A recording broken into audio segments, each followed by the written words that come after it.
Conférencier, professeur, chercheur, mais avant tout musicien, Yann Kosian est depuis son plus jeune âge un passionné de la cornemuse landaise. Dans ma famille, on faisait pas de musique. Et puis un jour, je suis tombé sur un CD. Enfin non, un vinyle, qu'est-ce que je dis? J'avais 20 ans, c'était un vinyle. Et sur la pochette du vinyle, parce qu'à cette époque-là, il y avait des grandes pochettes pour les disques, eh bien, il y avait la photo d'une boue.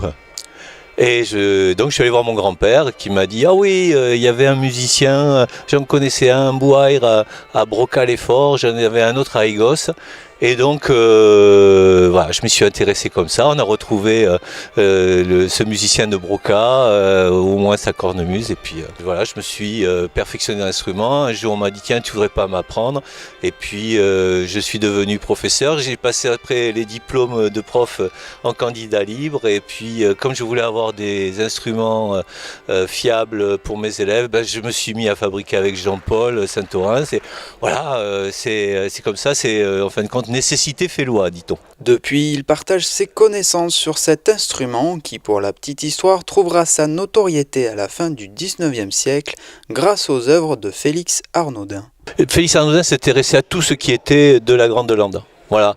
Et donc il s'est intéressé principalement au chant parce qu'il estimait que c'était la véritable expression de la Grande Lande et il aimait pas trop les instruments de musique. La preuve, il disait l'accordéon c'est musique de truie taha dansa lus porcs, musique de truie pour faire danser les porcs. Il aimait pas du tout ces instruments manufacturés industriels à l'image de la forêt landaise. La haboue, ça avait encore, voilà, c'était un instrument de musique, c'était pas le chant, mais c'était quand même d'ici. Donc il en a parlé et pour le coup, il a collecté une trentaine de personnes sur la pratique de l'instrument et il a fait une photo qui prouvait déjà que cet instrument existait comme tel au 19e siècle. Délaissée au XXe siècle, la cornemuse landaise reviendra sur le devant de la scène à partir des années 70 avec, pour débat, son identité et son origine officielle.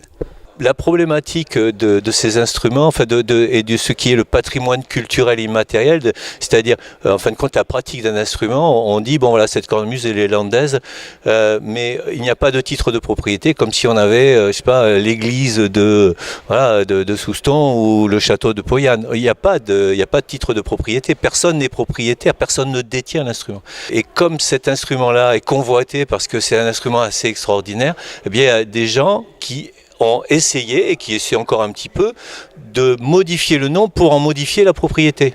Si tout d'un coup je dis, ben voilà, cette cornemuse, je sais pas, on va dire, elle est chalossaise, on déplace la propriété, vous voyez ce que je veux dire? Donc si on dit que la cornemuse n'est plus landaise ou des Landes de Gascogne, mais on dit qu'elle est gasconne, on déplace la propriété.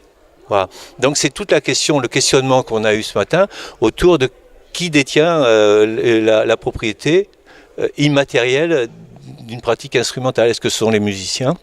Est-ce que c'est les habitants du territoire? Est-ce que c'est les politiques? Voilà, c'est cette problématique-là qui a été développée ce matin.